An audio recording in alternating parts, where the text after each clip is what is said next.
Hello friends, good evening. Welcome to Goro IS Study Institute. This is India's largest institute and you can watch live classes and from the best educators. Okay, and if you take admission here, what you will get here, and you will get daily live classes, means question answer practice, live test and quizzes. In daily live classes, you can chat with your educator, engage in discussion and ask your doubts. And means question answer practice, you can practice answer daily. You can improve your writing skills, main test series with education, live test and quizzes. If you give live tested and quizzes, then evaluate your preparation with your regular mock test and get detailed analysis on your performance.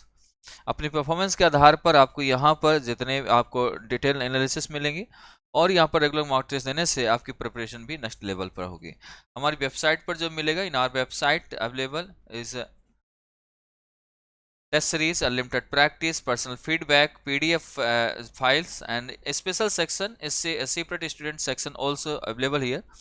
यहाँ पर देख सकते हैं. और हमारे offline batches हैं, यहाँ पर जो फेस टू फेस क्लासेस होती हैं ऑफलाइन में, और यहाँ पर आपको जो क्लासेस मिलेंगे direct classes from the best teachers. And third is important ये है, special session by selected bureaucrats and famous personalities also, ये भी दी जाएगी. अब चलते हैं आज के करंट में, देख लेते हैं. आज के करंट में आपको सामने दिख रहा होगा महाराणा प्रताप जी, और ये फेमस पर्सनालिटी है. ये एक तो पहली बात हमें ये जानना जरूरी, जब भी हम करंट पढ़ें तो ये पता होना चाहिए किस सब्जेक्ट किस उससे रिलेटेड है ये, और किस पेपर में GS1 आएगा, GS2 आएगा, GS3 आएगा, किस पर आएगा, ये भी बहुत जानना जरूरी होता है. ठीक है, तो मेरे हिसाब से कि आपको ये चीज़ जानना है और इस चीज़ को ध्यान से रखना है. सबसे चलते हैं पहले महाराणा प्रताप के बारे में. आर्ट एंड कल्चर का पार्ट है और एंशिएंट हिस्ट्री, मॉडर्न हिस्ट्री का कह सकते हैं, या फिर मिडाइवल हिस्ट्री का. मुगल शासक आप कहिए सीधा सीधा, मॉडर्न नहीं ना ही कुछ, मुगल शासक का दौर का टाइम है, और ये आर्ट एंड कल्चर में इससे पूछा जा सकता है.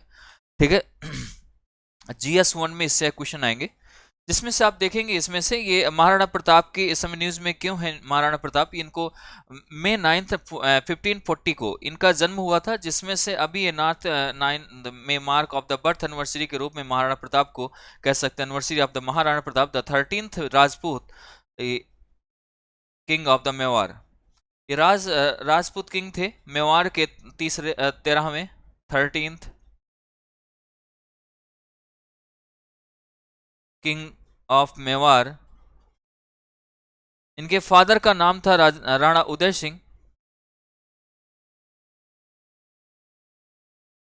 राणा उदय सिंह इन्होंने आए, और इसके बाद इसमें देखें इनका जो बॉर्न हुई ये 1540 में, और इनके बाद इनकी जो डेथ हुई थी वो जनवरी 29 1597 में. ठीक है, सबसे पहले इनको देख सकते हैं कि उदय सिंह, जो मैंने बताया कि son of the Uday Singh, जो राणा उदय सिंह थे उनके ये बेटे थे. The founder city of the Udaipur, जिन्होंने उदय सिंह ने ही एक सिटी इन्होंने फाउंड की थी, उदयपुर, जो आप देखते हैं इस समय राजस्थान में है. उदयपुर उन्हीं की बसाई हुई सिटी है ये उदयपुर, ये उदय सिंह ने ही बनाई थी. इसके बाद इनके आपने एक वो भी देखी होगी इनकी महाराणा प्रताप के बारे में, कि इनका एक जो बोलते हैं अकबर के साथ हल्दी घाटी का battle of the Haldi Ghati, ये फेमस है इस चीज के लिए, battle of the Haldi Ghati.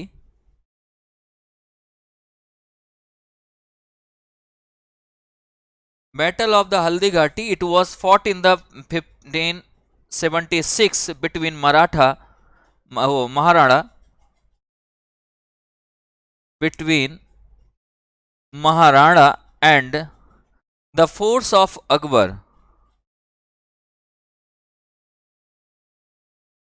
Akbar और महाराणा प्रताप की फोर्स के बीच हुआ. इस फोर्स को जो लीड कर रहे थे वो थे लीड बाय मानसिंह. मानसिंह, अंबर के मानसिंह जो थे वो यहाँ पर लीड कर रहे थे, और यहाँ पर ये युद्ध स्टार्ट हुआ. जब स्टार्ट हुआ तो ये राणा's forces were defeated in 6 hours and but the Mughal failed to capture him.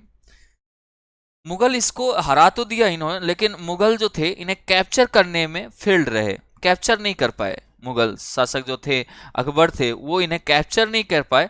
और इसके बाद महाराणा रीगेदर्ड हिज फोर्स, फिर से इसने जब 6 आर में महाराणा को इनकी फोर्स ने हराया, 6 आर्स में हरा दिया, बट ये कैप्चर नहीं कर पाए। फिर इसके बाद महाराणा प्रताप की जो फोर्स थी वो फिर से रीगेदर्ड हुई और इकट्ठा हुई और fought on against the Mughal after 6 year, 6 month बाद ये सॉरी 6 ईयर बाद, आफ्टर 6 ईयर फिर से इन्होंने लड़ाई की 1582 में।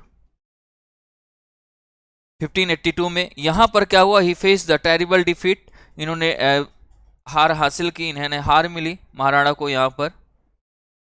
और जब हार हो गई इनकी, हार होने के बाद से यहाँ पर आप कहेंगे कि इसमें अकबर ने स्टॉप कर दिया मिलिट्री कैंपेन इनके against Mewar after the battle के बाद जब ये हार हो गई, इसके बाद उसने अकबर ने डिसाइड किया कि अब मैं ऐसा मेवाड़ के खिलाफ कोई भी मिलिट्री कैंपेन नहीं चलाऊंगा और मैं युद्ध नहीं करूंगा, इसके खिलाफ यहाँ पर कुछ नहीं करूंगा। इसके बाद राणा प्रताप जो थे उन्होंने ये इसके बारे में मैंने बता ही दिया। अब यहाँ पर थोड़ा सा हम इसमें आएंगे कि इसमें क्वेश्चन कैसे कैसे उठ सकते, कैसे कैसे क्वेश्चन राइज कर सकते, यूपीएससी कैसे क्वेश्चन पूछ सकती है। तो और ये पीआईबी की न्यूज़ है, पीआईबी से मैंने लिया हुआ है इसको, पीआईबी में आप देख सकते हैं। इससे क्वेश्चन क्या उठ सकता है, battle of Haldi Ghati reason, first question जो आपके आ सकता है प्रीलिम्स में, battle of Haldi Ghati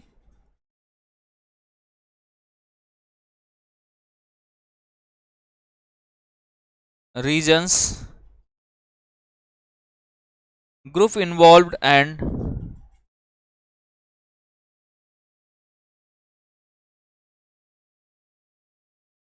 outcomes. Second इसमें क्वेश्चन ये बन सकता है कि Akbar's reign extent culture contributions,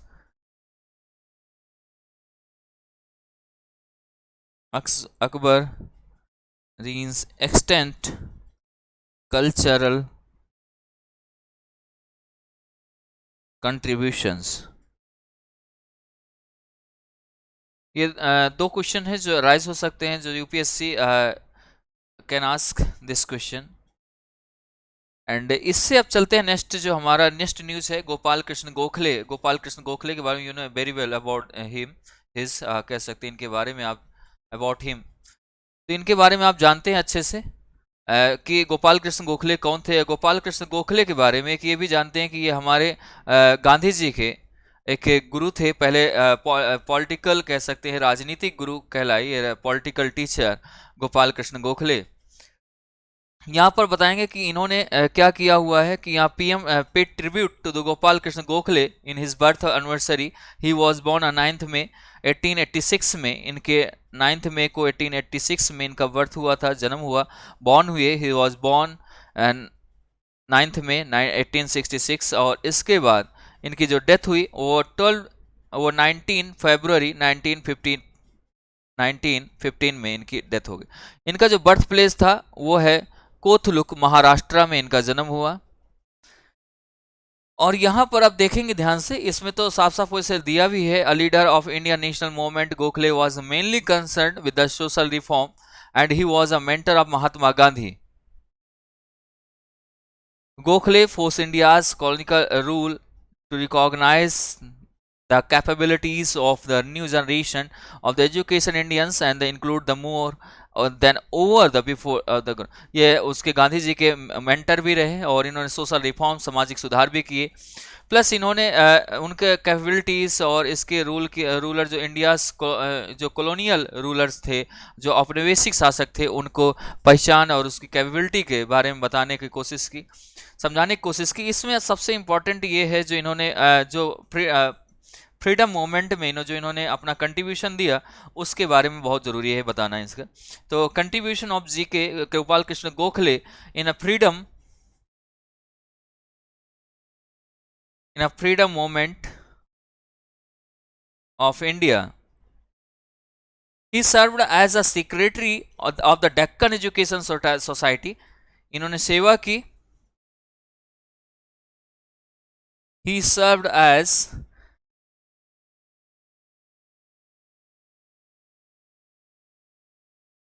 secretary of Deccan Education society. Second thing is he visited Ireland and arranged for the Irish nationalist.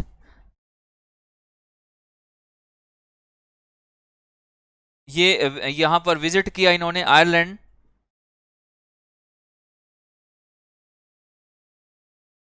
And arranged, इन्होंने अरेंज किया for the Irish nationalist Alfred Webbs, जिनका नाम था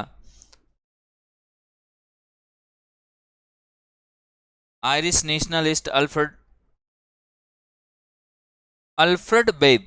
इस चीज को याद रखना, अल्फ्रेड बेब को इन्होंने नेशनलिस्ट के लिए यहाँ पर सर्व करने के लिए इन्होंने वो कर दिया। इसके बाद कह सकते हैं as a president of the National Indian Congress, इन ये प्रेसिडेंट भी रहे, काम किया इन्होंने प्रेसिडेंट के रूप में। जब इन्हें देखा गया तो 1894 में 1894 कह सकते हैं as a president of the National Congress हुए।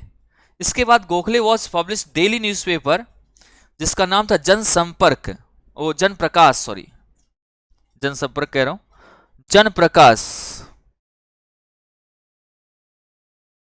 जनप्रकाश न्यूज़पेपर ही पब्लिश्ड एंड कह सकते हैं इनकी voice his reformist views and on the politics and the society. And now अब यहाँ पर हम थोड़ा सा और भी जानेंगे। He later elected the council of India of the governor general, इन्होंने गवर्नर जनरल में काउंसिल के रूप में जो इलेक्ट किए गए। He was later elected to Council of India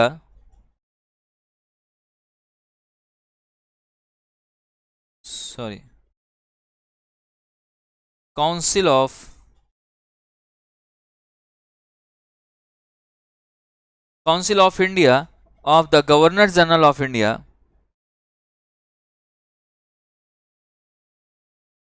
Governor General of India in 1903. He was appointed, second next point is he was appointed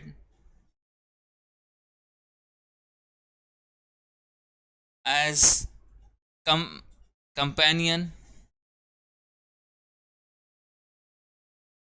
of the Order of the Indian Empire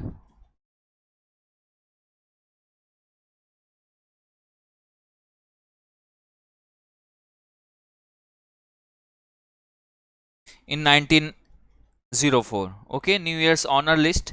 And in 95 he founded the Servants of India Society. इन्होंने 1905 में इन्होंने स्थापित किया founded servants of India society, servant of India society को उन्होंने found किया and trend the people लोगों को ट्रेंड किया, selfless workers, so the they could work for the common good and of the people. He was also elected the president of the national congress, इन्होंने दोबारा से फिर से national Congress के president के रूप में, इन INC के प्रेसिडेंट के रूप में फिर से इलेक्ट हुए। और इसके बाद जो आपको मिंटो मार्ले रिफॉर्म में 1909 में भी इन्होंने कह सकते हैं कि इवेंचुअली बिकम अ लॉ, कह सकते हैं instrumental in the formation of the Minto Morley reform in 1909 which eventually become law. And Gokhale was a mentor of both Mohammad Ali Jinnah जो थे उनके, और आप देखेंगे दूसरे जो as a political guru, and second Mahatma Gandhi, Mohammad Ali Jinnah के और प्लस महात्मा गांधी के दोनों के पॉलिटिकल गुरु थे। और ये इतनी चीज़ें इनके बारे में मिलती हैं आपको। और इसके बाद आपको अगर क्वेश्चन इसमें पूछा जा सकता है तो इसमें क्वेश्चन प्रीलिम्स में जो UPSC can ask which type of question, then first is organization in the Gokhale, किस ऑर्गेनाइजेशन में या ऑर्गेनाइजेशंस इन गोखले, इन विच गोखले, या मैं ऐसे कर दूं गोखले सर्व्ड। सेकेंड है election governor council and imperial council, किस में इलेक्ट किए गए, इनसे इलेक्शन से संबंधित आएगा, किस किस में इलेक्ट किए गए। फ्रीडम फाइटर में क्या रोल था, what is the role in the freedom movement, freedom movement में इनका क्या रोल था उसके बारे में। या इनकी जिन्होंने बुक लिखी उसके बारे में आ सकता है, name of the book.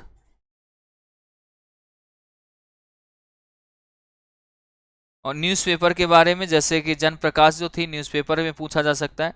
Then एक बुक गांधी जी ने भी इनके ऊपर लिखी थी, गोखले के ऊपर, उस बुक के बारे में भी name of book written by Gandhi on Gokhale, तो ये क्वेश्चन भी आ सकता है। Then who publish Maratha, Maratha में किसने पब्लिश किया और गोखले का क्या रोल रहा, ये सारी चीजें इसमें पूछ सकता है। मेंस में क्वेश्चन आ सकता है अगर, तो मेंस का क्वेश्चन मैं यहाँ पर लिख दे रहा हूँ, मेंस में कैसे, ये भी पीआईबी से मैंने उठाया हुआ है। तो अगर मेंस में पूछा जा सकता है तो ये कह सकता है कि comment on the significance of key contribution made by Gokhale to the Indian freedom movement, तो इससे क्वेश्चन ऐसे बन सकता है, तो आप इसे थोड़ा सा देख लीजिएगा। और नेक्स्ट हमारा न्यूज़ है जो ब्लैक फंगस, ये अभी मैंने द हिंदू के न्यूज़पेपर में मैंने बताया भी था कि ये कल से बात चल रही है इसकी, ये क्या हो रहा है इससे, ये डिसीज है जो कि आफ्टर कोविड 19 कह सकते हैं, जैसे कोविड 19 आपके पॉजिटिव निकले या फिर निगेटिव भी निकले, तो ये बीमारी हो रही है, उसके बाद से ये बीमारी फैल रही है। और इस बीमारी का मेन कारण, इसके बीमारी के बारे में बता देते हैं अबाउट द डिसीज, डिसीज क्या है, कैसी है। तो it is a rare but serious fungal infection है, तो ये कह सकते हैं कि serious fungal infection known as, इसे जाना जाता है किस नाम से, ब्लैक फंगस को, जो इसका साइंटिफिक नेम है वो है म्यूकोर माइकोसिस।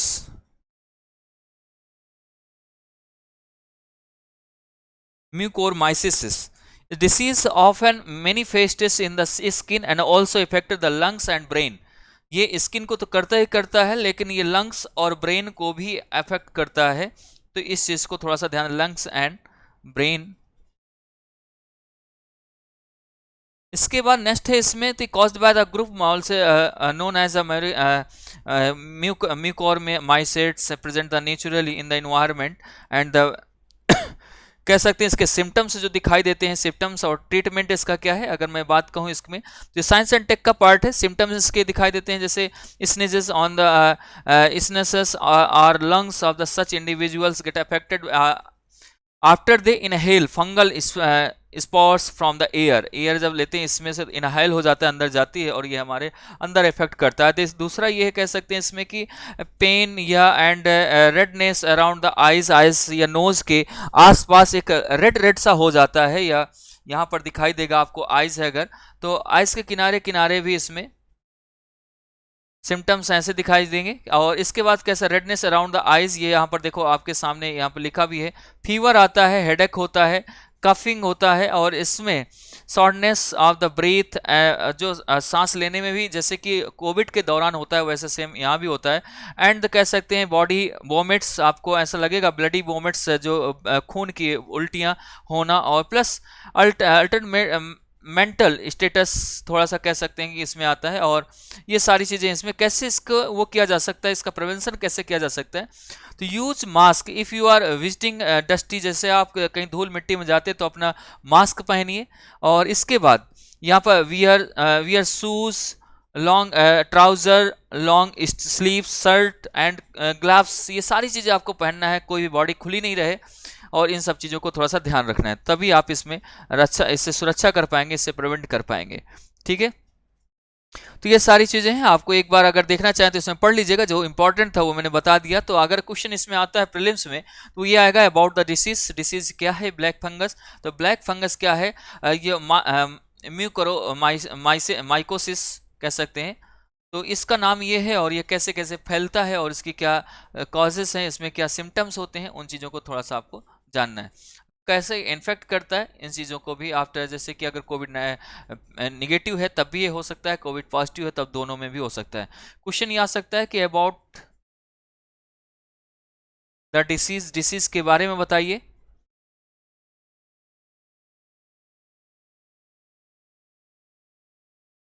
सेकंड, इसके कारण क्या होते हैं, causes. Third, spread and symptoms.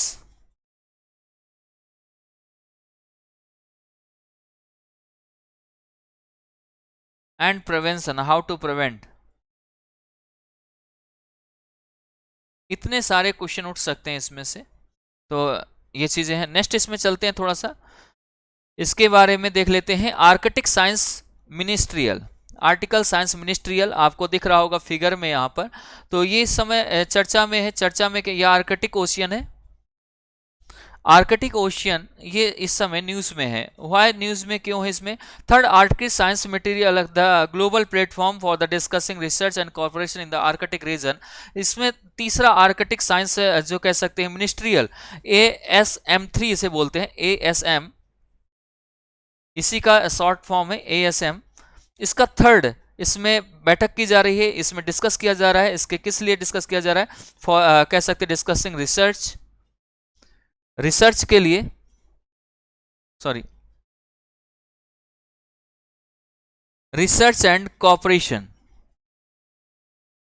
Research and cooperation in Arctic region पर यहाँ पर इसकी बात की जा रही है कि यहाँ पर ये सेंटर खोला जाए। इसके बाद फर्स्ट टू मीटिंग इसकी जो पहली हुई थी, जो थर्ड है, थर्ड के पहले अगर देखें तो ASM1 एंड आपको ASM2, ये भी हमारी दो हो चुकी थी इसमें। और जो इसमें देखेंगे कि were held in the USA इन 2016, जो पहली वाली थी 2016 में हुई।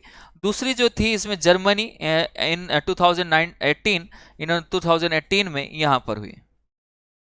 ये तीसरी है, तीसरी कह सकते हैं कि organized by the Iceland and Japan के साथ में ज्वाइंटली ऑर्गेनाइज कर रहे हैं इसे। कौन कौन सा? आइसलैंड एंड जापान,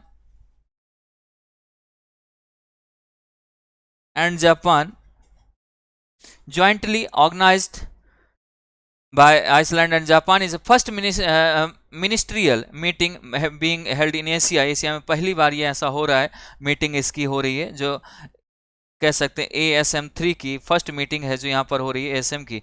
तो ये चीज़ इसमें कहेंगे। इसके बाद इसमें जो मेन है इसका the theme of this year, इसका knowledge for the sustainable Arctic, इसका थीम है। ये इंपॉर्टेंट, इसका थीम जरूर याद रखिएगा। तो मैं इसके लिए नेक्स्ट उसमें चलता हूँ। यहाँ पर इसका थीम के बारे में हम यहाँ करेंगे। इसकी थीम है, theme of this year,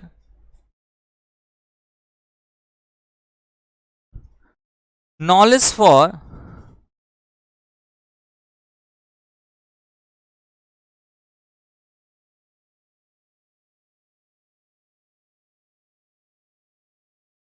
sustainable. ये मैं इसलिए लिख रहा हूं क्योंकि ये बहुत जरूरी है। आर्कटिक,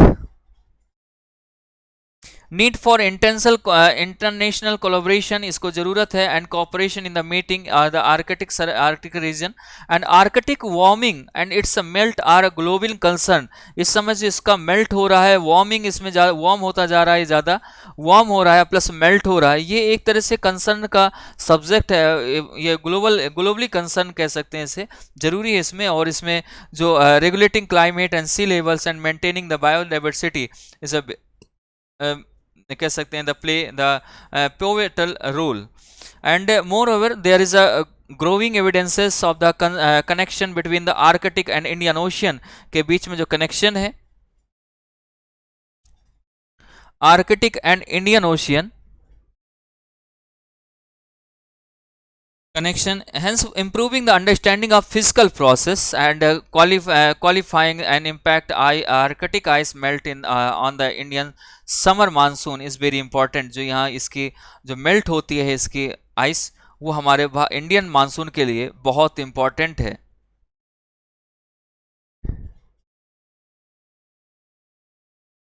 इसके बाद इसमें कुछ कह सकते हैं इंडिया एंड आर्कटिक के बारे में, थोड़ा सा इनका जो रिलेशन क्या रहा, इंडिया आर्कटिक कितना महत्वपूर्ण है एक दूसरे के लिए, वो इंपॉर्टेंट है यहाँ पर। तो अगर उसकी हम बात करें तो यहाँ से पहला, सबसे पहले यहाँ पर लिख सकते हैं India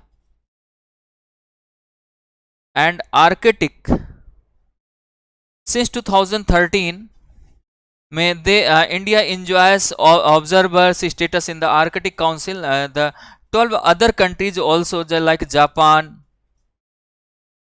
China, France, Germany, UK, Italy, अगर मैं लिखूं नहीं ना तो बोल रहा हूं मुंह से, वो जरूर याद रखिएगा।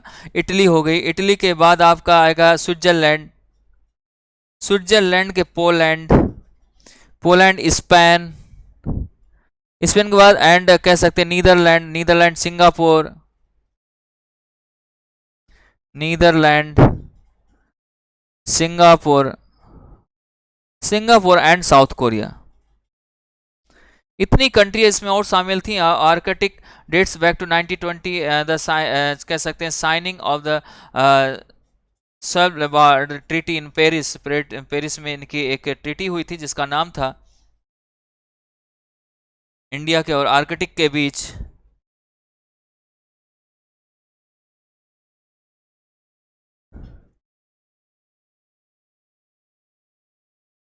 स्वालबार्ड एरिया, BARD है। स्वालबार्ड ट्रीटी इन पेरिस पहले से कह सकते हैं, स्वालबार्ड ट्रीटी इन पेरिस, ये भारत और इसके बीच हुआ था। देन कहेंगे 2018 में ये आपकी जो साइनिंग अमाउंट, ये साइनिंग हुई थी, ये 1920 में हुआ था। और जो 2008 में हुई वो हुआ इसमें permanent research station in the Arctic called the Himadri. Himadri कहला, जो भारत ने, इंडिया ने जो यहाँ पर रिसर्च सेंटर अपना वहाँ पर इस्टेब्लिश किया उसका नाम है हिमाद्री। हिमाद्री एट द, कहाँ पर है ये हिमाद्री, किस एरिया पे है, तो आप कहेंगे Himadri at Nyalesund the Svalbard area in the Norway, वहाँ पर स्थित है ये। इसके बाद कह सकते हैं कि deploy multi sensor moored observatory called the India arc and the, इसमें कह सकते हैं इसमें कि जो जुलाई 2014 के टाइम में, और इसमें ऐसे हमारे कंट्रीब्यूशन रहे जो कि इसमें आगे जो हमारा जो पूछा जा सकता है, तो वो क्वेश्चन ये पूछे जा सकते हैं इसमें अबाउट ASM के बारे में कि ASM क्या है। तो आपको बताना है ASM क्या है। ASM जैसे मैंने बताया कि आर्कटिक क्या है, हमारा आर्कटिक साइंस मिनिस्ट्रियल, तो ASM है। ASM के तीनों पार्टों के बारे में आपको डिस्कस कर किन के बीच हुआ था, तो अबाउट ASM के बारे में आपको बताना है, एंड आपको उसके ऑब्जेक्टिव एंड मीटिंग्स जो भी हैं about SON, about NISER and about Arctic council, about NCP और अबाउट इंडिया आर्क, इन सभी के बारे में। अगर इनके बारे में नहीं पता है तो मैं इससे आपको कहो तो मैं इसे थोड़ा सा आपको यहाँ पर बताना चाहूँ, जैसे कि NISA है, इन सभी के बारे में, NSER क्या है और इसके जो SAON क्या है, इसके बारे में मैं आपको थोड़ा सा इसमें हिंट दे देता हूँ जिससे आपको क्वेश्चन के लिए बड़ा ईजी हो जाए। तो NISER NASA ISRO synthetic aperture radar से सैटेलाइट मिशन तो था दोनों के बीच में, इसे हम बोलते हैं NI से हो गया नासा, I से हो गया इसरो और S से हो गया आपका सिंथेटिक, ये अपार्चर एंड राडार। ये दोनों ने मिलकर मिशन शुरू किया था। इनमें collaboration India and the is underway. NSIR aims to the conduct global measurement of the cause and the consequences of land surface change using advance radar imaging.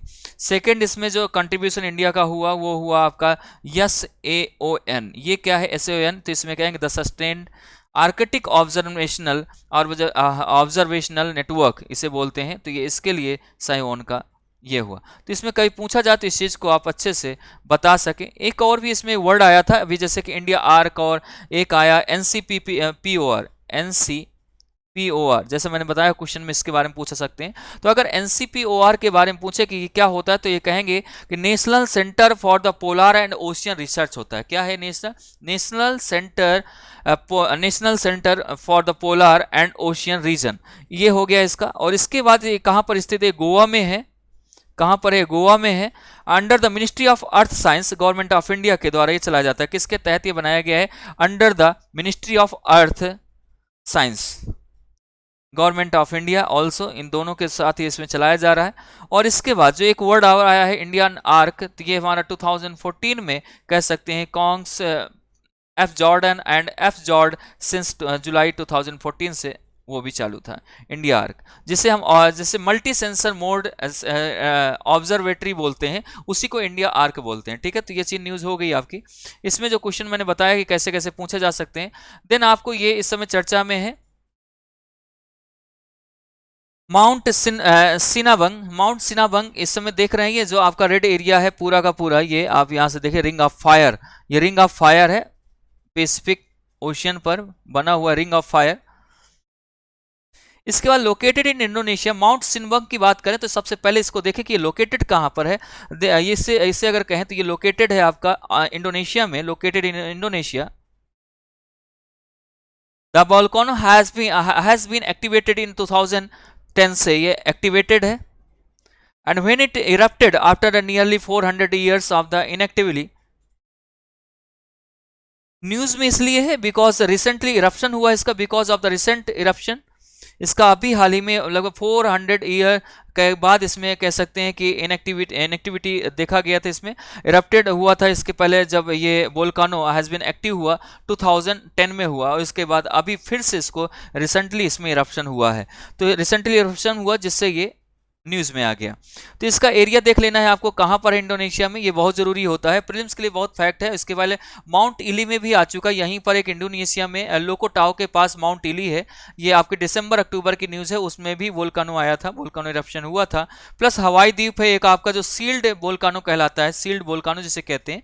तो वोल्कानो का एक पार्ट होता है सील्ड वोल्कानो, जिसमें क्या होता है कि वो ज़्यादा ऊंचाई तक नहीं जाता, थोड़ा सा ये फ्लूइड होता है कि जो जैसे कि इसमें वोल्कानो आता है तो ये फैल जाता है, ये कोन की तरह सीधा नहीं रहता, और ज़्यादा ये लिक्विड बहुत ज़्यादा होता है, और ये कह सकते लिक्विड होता है, फ्लूइड होता है, और ये आवाज़ नहीं ज़्यादा करता, वायलेटेड नहीं होता, ये वायलेंस इसमें ज़्यादा नहीं होता। लेकिन वह यहाँ पर इसके बाद हवाई द्वीप है, हवाई द्वीप में हुआ ऐसे इरप्शन, अभी फिलहाल में यहाँ पर भी हुआ इरप्शन माउंट इली में, और देन इसके बाद अभी माउंट सिनबांग, ये भी इंडोनेशिया में पड़ता है, ये यहाँ पर भी हो गया। तो इसमें कह सकते हैं रिंग ऑफ, इसके जो लोकेटेड है वोल्कानो, ये जो इंडोनेशिया का है, home many active volcanoes owing the location in the ring of fire, जो इंडोनेशिया का पार्ट आता है वो ज़्यादातर इसमें आता है, जो रिंग ऑफ फायर में, तो इसके पार्ट में ये आता है, जिससे ये यहाँ पर वोल्कानो एक्टिवेट है, ये जैसे यहाँ से देखेंगे। और इसके बाद इसमें थोड़ा सा और भी अगर जानना है इसमें, तो थोड़ा सा और इसमें मैं अगर बताना चाहूँ तो इसमें आप देख सकते हैं कि ocean characterized by the active volcano and frequent earthquake, तो दोनों चीज़ें इसमें आती हैं। और इसके बाद इसमें जो बन सकता है क्वेश्चन वो आ सकता है इसका, इंडोनेशिया में इंटरनेशनल डेडलाइन निकली है कि नहीं निकली, और इसके बाद इंटरनेशनल डेडलाइन नहीं निकली तो इसमें ये भी पूछा जा सकता है कि ये जो आपके इक्वेटर है, इक्वेटर में कौन कौन से, देखो क्वेश्चन कहीं से भी घुमा, इक्वेटर में कौन कौन से कंट्री या कौन कौन से आइलैंड पड़ते हैं, like Sumatra, Borneo, and series भी दे सकता है कि वेस्ट टू एंड ईस्ट में बताइए, या ईस्ट टू वेस्ट, या north to south, south to north, ऐसे करके भी कुछ पूछ सकता है, या स्टेट पूछ सकता है वहाँ पर। इस चीज़ को थोड़ा सा ध्यान देंगे, ठीक है। इसके बाद जो नेक्स्ट न्यूज़ है हमारी वो ये है सुविया डिजर्टी। ये सुविया डिजर्टी क्या है, ये एक पक्षी है, ये एक स्मॉल बर्ड लाइक अ नॉक्चुरल, जो कि कह सकते हैं नॉक्चुरनल, रात में ये नरभक्षी कह सकते हैं, रात में रात्रिचर है। और ये कह सकते हैं ये रात में जाने के बाद जो छोटे छोटे जीव होते हैं, छोटी छोटी मक्खियाँ, ये ऐसे तितलियाँ, इन्हें खाती है। ये बर्ड है, स्मॉल बर्ड है ये अभी तक यहाँ लिव्ड रह रही है 70 मिलियन ईयर्स एगो से, पहले से it was fission sees to lack the कैसे इसमें period dinosaurs with about the much as a small house cat. तो उस टाइम से जब डायनासोर का दौरान था उस टाइम से ये पाई जाती हैं ये, और एक्सीलेंट नाइट विजन, इनको रात में दिखाई देता है बहुत अच्छे से, जैसे कि आउल को दिखाई देता है वैसे इसको भी दिखाई देता है, इस पक्षी को। एंड ये सुन भी सकती है, सुपर हियरिंग द थ्राइव्स, इन्हें सुनने में भी बहुत सुनने के लिए इनके जो कान होते हैं वो भी बहुत तेज होते हैं इसके, इन्हें सुन भी सकती हैं, इनके जो हियरिंग पावर है वो बहुत सुपर्ब है। इसके बाद कह सकते हैं इनकी जो जॉ है, जॉ मतलब जो ये होती है जो जबड़े होते हैं वो भी बहुत स्ट्रांग है, इसके जॉ भी बहुत स्ट्रांग होते हैं, जॉज बहुत स्ट्रांग है, टीथ बहुत शार्प है इसके, ये स्ट्रांग है, टीथ बहुत शार्प है, टीथ शार्प है। एंड मैनी कॉर्निवोरस डायनासोर्स कह सकते हैं कि of the many carnivorous dinosaurs it had remarkably bird like lightly built skull and the many teeny teeth like a grain of rice, grains of rice, ऐसे इनके हैं। तो यहाँ तक हमने इस चीज़ को देखा और इसको पढ़ा। अब आगे हम थोड़ा सा इसमें फैकल्टीज़ के बारे में आपको बताना चाहूँगा। ये A.K. चौधरी सर जो आपको पढ़ाएंगे यहाँ पर ethics, society, Indian society, internal security, social justice and social issues, optional subject sociology. And now Alok Ranjan sir, specialization है इनका इकोनॉमी, और ये इकोनॉमी ऑप्शनल भी लेंगे, कुछ इंडियन इकोनॉमी का भी पार्ट लेंगे। दिस इज अबाउट मी, मैं अमित कुमार। यहाँ पर आपको environment and current affairs, geography optional लेता हूँ। ये रामदयाल सर है, इंटरनल रिलेशनशिप, ये इंटरनल रिलेशन IR लेते हैं। इसके बाद कहेंगे कि यहाँ पर अनिल कुमार राय हैं, ये इकोनॉमिक्स एंड सोशल डेवलपमेंट के एक्सपर्ट हैं। ये भी यहाँ पर आपको क्लासेस देंगे अपनी। और ये MK मोहित सर जो कि हिस्ट्री के ऑप्शनल और जनरल स्टडी दोनों कराएंगे। ओके गाइज, तो थैंक यू सबसे पहले। और यहाँ पर सबसे ज़्यादा इसे लाइक करें, शेयर करें। जो डेली ये हमारा लाइक 10 बजे आपको रात में या इसमें आपको डेली मिलेगा, तो इस क्लास को इसको देखिएगा। और इसमें हमारे टेलीग्राम चैनल को सब्सक्राइब करें, प्लस हमारे यूट्यूब चैनल को सब्सक्राइब करें, शेयर करें, लाइक करें। और जो भी कोई क्वेरी हो एडमिशन से रिलेटेड ऑफलाइन ऑनलाइन बैचेज के लिए, वो इन नंबरों पर कॉन्टैक्ट कर सकते हैं, हमारी विजिट कर सकते हैं वेबसाइट को। यहाँ पर भी जो इन्फॉर्मेशन है वो ले सकते हैं, देख सकते हैं इसमें क्या क्या अवेलेबल है। Okay guys, thank you, bye bye. फिर मिलते हैं आपसे नेक्स्ट क्लास में।